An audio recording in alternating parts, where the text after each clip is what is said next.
That's all your house is? It's a place to keep your stuff while you go out and get more stuff. Now, sometimes you've got to move. You've got to get a bigger house. Why? Too much stuff. You've got to move all your stuff. And maybe put some of your stuff in storage. Now imagine that. There's a whole industry based on keeping an eye on your stuff. Now, sometimes you go on vacation, you got to bring some of your stuff with you. Let's say you're going to go to Honolulu. You're going to go all the way to Honolulu. You've got to take 2 big bags of stuff, plus your carry-on stuff, plus the stuff in your pockets. You get all the way to Honolulu and you get in your hotel room and you start to put away your stuff. That's the first thing you do in a hotel room is put away your stuff. I'll put some stuff in here, put some stuff down there. Here's another place for some stuff here. I'll put some stuff over there. You put your stuff over there. I'm putting my stuff over here. Here's another place for some stuff. Hey, we got more places than we've got stuff. We're going to have to buy more stuff. The monetary system wastes limitless amounts of resources in replication, duplication of products that are not necessary. They change the style of automobiles, put a fin on the end every year, or make it look different. So the whole idea was to get you to get a new refrigerator, a new television set, the necessity of you purchasing more goods. Have you ever wondered why women's shoe heels go from fat one year to skinny the next to fat to skinny? It's not because there's some debate about which heel structure is the most healthy for women's feet. It's because wearing fat heels in a skinny heel year shows everybody that you're not as valuable as that person in some ad. It's to keep us buying new shoes. How many of you know what planned obsolescence is?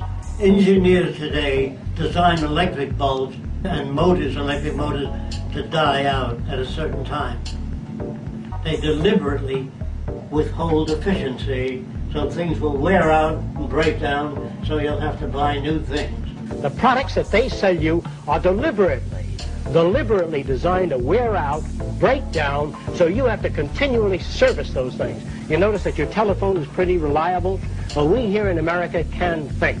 We can design things that don't wear out and don't break down and don't require maintenance at all. There used to be one thing that people had in their home that never broke down, and it didn't belong to you.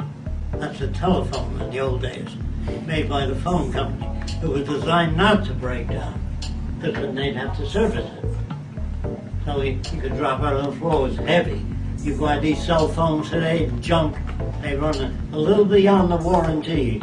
It takes good engineering to do that, to design things that wear out and break down after the warranty. You understand what I'm saying? Yeah, the instrument, yes. The phone, that stays forever. You bet. If the automobile companies had to maintain their cars, it would be a forever unit. The phone company has to maintain the phone. That's why it's good. That's why your units hold up. I never thought of that. I don't. So a phone never, I mean, you know, operators can be bad. Yeah. This is going to be bad, but the phone itself. It's the same for your TV sets, by the way. You mean if RCA, if everybody had to maintain their own? You bet. They'd all be automatic system which you pull out, shove in a replacement unit. If your engine breaks down, they pull out the engine, shove in a courtesy engine, and you take off. Why hold up the whole car when you need a battery job? If you did that in the Army Air Force, you couldn't operate at all. Your society is really comprised of very stupid men. Let me say it again. All politicians, all lawyers, all businessmen will be phased out. I'm not going to do it. It's not going to be a revolution. You don't need it. Our society cannot be maintained by this type of incompetency. It was great, the free enterprise system, about 35 years ago. That was the last of its usefulness. What is happening to man is that his technological society, the newer value systems that dominate our times, that are pressing onward, are just leaving behind hundreds of thousands of people that cannot make the transition. Consume, consume, consume until we have no planet left to consume. What you need to do is buy things that you don't need. That's the best way to support the economy. So, please, move swiftly to your next shopping experience. Get back inside and get back to work. That's what you should be doing. Stop putting your head out of bed. Never mind your lunch hour. The more you work, you better. Because when you die, you'll regret that you haven't worked more. You go to your parks, there's statues of warriors on horses. No Madame Curie, no Louis Pasteur, all the people that conquered disease, greed, stupidity. We admire all the wrong people. We can knock all of the fluid off clothing today by vibration. We can knock fluids off clothing. In other words, if you could move a piece of fabric from position A to position B rapidly enough, the fluid will remain behind.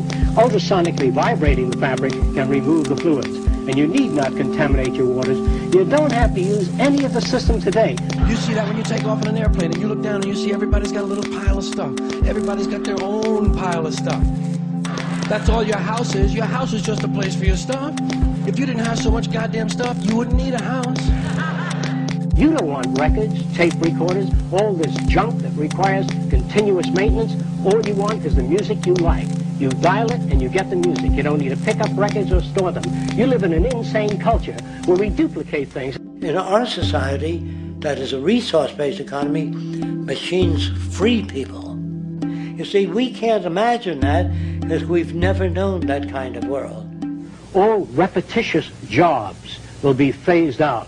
We feel that machines ought to do the filthy or the repetitious or the boring jobs, that man has to be free to pursue the higher things, the higher possibilities of man. What jobs that we now know will not be present in this concept? Like garbage men gone, right? Yes, all repetition. All people working, in fact, no mailmen, no waitresses, no waiters, no cooks. There'll be no jobs. When you go out to eat, how will you get your food? Well, there are beautifully designed areas for eating in which you have all kinds of food. Japanese, French food, organic food, and the standards if you like it. And how will it get to you? The way the food gets to you, what we do is monitor the behavior of the cook. That is, we do a multi-channel tape on the best cooks we know of. And as they prepare their food, we tape every move they make and how they handle the food and how they dice the carrots the way you like it. Then you dial 2736 and you get the kind of food you want, Chef Milani style or individualized. You can even tape your own cooking. I remember 5 years ago I used to laugh at you, and now all this is very believable. It's a very different system, and it's very hard to talk about because the public is not that well enough informed as to the state of technology. We're going to do this thing just as the automobile phased out the stagecoach, just as television stepped in and phased out the old vaudeville and the old motion pictures. That history and technology is respecters of no society, no individual opinions, but it moves on, and we've got to be prepared to face the future. If you turn off Boulder Dam, all the food would spoil, the lights would go out, traffic would stop, trains would stop, planes would stop. Now, everything you got is technical. There's nothing politicians give you. They can't. If you don't believe me, go to any supermarket. You see a lot of food, hardware, wrenches, machines. We can turn out things in abundance. What the hell are you selling things for? People should have access to these wonderful gifts that people have. If you took all of the gold and all of the wealth of this country, all of the certificates of debt and all of the land ownership, all of the diamonds and rings, and dumped it off the coast of Japan, as long as you didn't touch our way of thinking, our technology, and our resources, we would not be impoverished at all. America's wealth is not its gold, is not its banking institutions. These are false institutions, that the entire money-structured and materialistic-oriented society is a false society. 10 or 15 years from now, our society will go down in history as the lowest development in man. We have the brains, the know-how, the technology, and the feasibility to build an entirely new civilization. People don't know what machines can do today. They have no idea. Kids will ask their parents, didn't you see the necessity of the machines? Dad, couldn't you see that war was inevitable when you produce scarcity? Isn't it obvious? Of course the kid will understand that you were pinheads, raised merely to serve the established institution.